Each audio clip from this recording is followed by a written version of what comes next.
मैं देखा कि ये शिक्षा की कमी है, चिकित्सा की कमी है, रोजगार की कमी है, सड़कों भागोड़े पड़े है। हुआ बॉर्डर साइड सुंदरी आसानी दिया क्यों तो हुआ मना कहो कि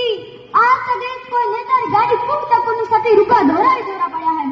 हुआ मना कहो कि यदि साहब एक में फोन को बात भी करनी पड़े नहीं तो और ऊपर करना पड़े नेड़ी नेटवर्क के लिए यहाँ सब बातों ना सदन तक लाना काम और भाई रविंद्र करसे वाद और वचन आपने देन जाओ ते राजस्थान में गए भी गुना गया और भाई रो ना लया जे थोरो कौन फाट गए तो विदाई को हाथ हो छोड़ना तैयार बैठो जय टिकट में ठुकरा दिया गया तो देखो ये बंदा टिकट न देने पर संघर्ष करता है। चुनाव से 2 दिन पहले सभा में